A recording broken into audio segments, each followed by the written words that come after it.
Assalamualaikum warahmatullahi wabarakatuh.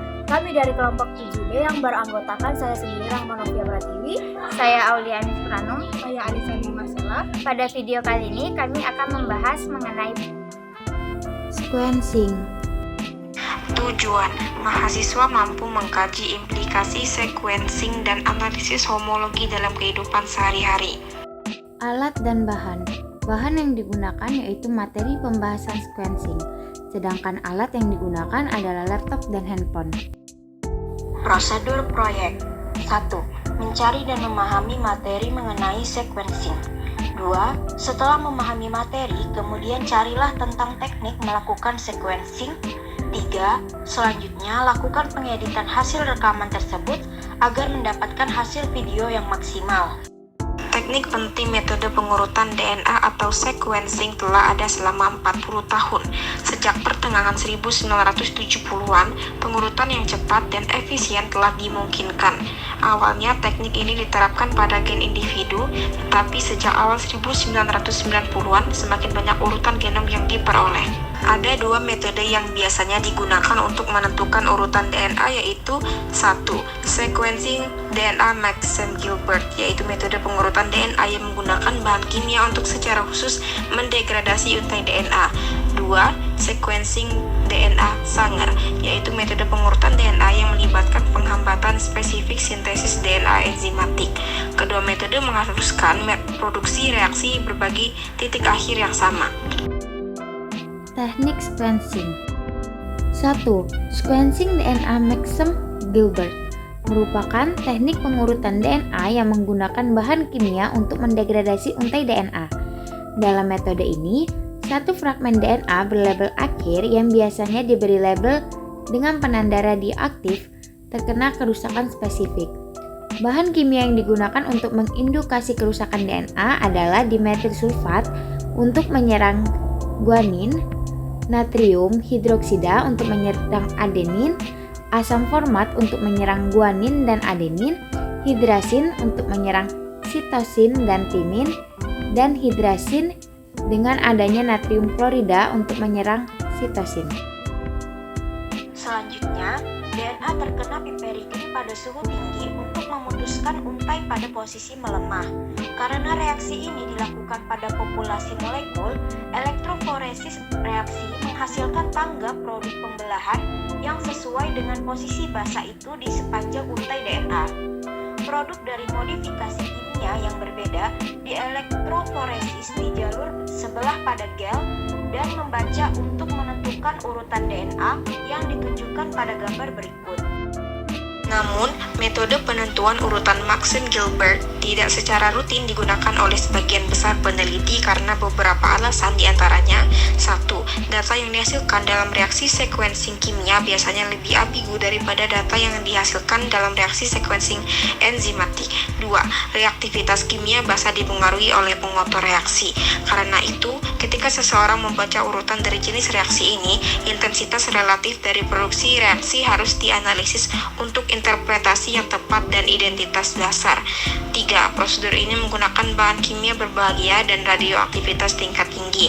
4. Jika dibandingkan dengan sequencing DNA enzimatik, sequencing Maxam-Gilbert menghasilkan informasi urutan yang relatif lebih pendek dan prosedur yang diperlukan untuk menghasilkan informasi lebih padat karya. 2. Sequencing DNA Sanger merupakan pengurutan DNA yang melibatkan penghambatan spesifik sintesis DNA enzimatik. Metode pengurutan Sanger saat ini merupakan metode yang paling umum digunakan untuk pengurutan DNA. Metode ini memanfaatkan beberapa fitur DNA polimerase, yaitu kemampuan untuk membuat salinan yang tepat dari sebuah molekul DNA. Arah sintesis enzimatiknya dari 5 aksen hingga 3 aksen. Persyaratannya untuk untai DNA yaitu primer untuk memulai sintesis dan persyaratannya untuk 3 OH di ujung primer. Jika 3 OH tidak tersedia, untai DNA tidak dapat diperpanjang oleh polimerase.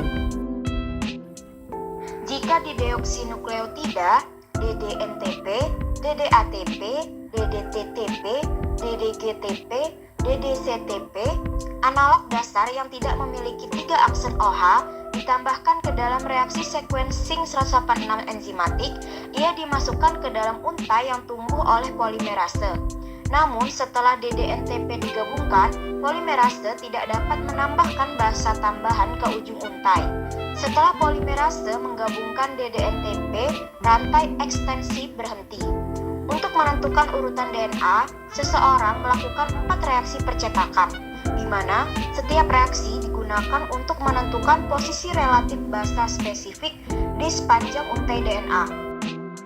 Karena reaksi ini dilakukan pada populasi molekul, elektroforesis reaksi menghasilkan tangga produk ekstensi yang sesuai dengan posisi basa itu sepanjang untai DNA. Produk dari bejana reaksi yang berbeda di elektroforesis di jalur bersebelahan pada gel sequencing dideteksi dan dibaca untuk menentukan sekuens DNA yang ditunjukkan pada gambar berikut. Pada gambar 118 di atas, G, A, B, dan C mewakili produk reaksi sequencing yang dihasilkan dari pemasukan DDGTP, DDATP, DDTTP, atau DDCTP. Karena sintesis enzimatik berlangsung dari 5 aksen ke 3 aksen, fragmen yang lebih kecil mengidentifikasi basa yang lebih dekat ke primer, yakni ujung 5 aksen dari informasi urutan. Kemudian untuk gambar A itu merupakan tampilan skema produk reaksi Sanger. Urutan DNA yang diidentifikasi ini ditunjukkan oleh pola pita. Kemudian untuk gambar B itu merupakan foto data urutan yang sesuai. 3. Sequencing DNA otomatis. Sequencer otomatis digunakan untuk memisahkan produk reaksi pengurutan, mendeteksi dan mengumpulkan melalui komputer data dari reaksi, dan menganalisis urutan basa secara otomatis, menyimpulkan urutan basa dari fragmen DNA. Sequencer otomatis mendeteksi produk ekstensi yang mengandung tag fluorescen, memungkinkan peneliti menghilangkan radioaktivitas dari proses pengurutan DNA. Pada gambar 119 di atas, A. Data sequence awal dikumpulkan pada sequencer DNA otomatis Perkin-Elmer ABI Prims model 377. 4 warna menunjukkan kerabat posisi basa dalam fragmen DNA. Setiap garis vertikal 4 warna sesuai dengan reaksi urutan yang berbeda. Fragmen yang lebih kecil lebih dekat katoda mengidentifikasi basa yang lebih dekat ke primer. 5 aksen ujung urutan informasi. B. Bagian dari perwakilan urutan yang dianalisis ditentukan oleh sequencer otomatis. Teknik analisis homologi tingkat DNA dan protein pada gen bank. Setelah menentukan urutan DNA, maka perlu dilakukan analisis homolog untuk menetapkan fungsi urutan DNA. Metode untuk mengidentifikasi urutan homolog bergantung pada menemukan kesamaan antara urutan yang tidak mungkin terjadi secara kebetulan, sehingga memungkinkan kesimpulan bahwa urutan telah berevolusi dari nenek moyang yang sama. Metode yang paling umum digunakan adalah BLAST. Nyaman digunakan melalui layanan online, memiliki akses ke database DNA dan protein utama, serta menyediakan alat yang mudah digunakan untuk menampilkan dan menganalisis output. Analisis homologi ini dilakukan sebagai berikut. 1. Mula-mula masuklah ke website NCBI, selanjutnya masuk ke program BLAST Scan Similarity. 2. Urutan DNA atau protein yang telah diperoleh selanjutnya disubmit ke BLAST Scan Similarity pada GenBank.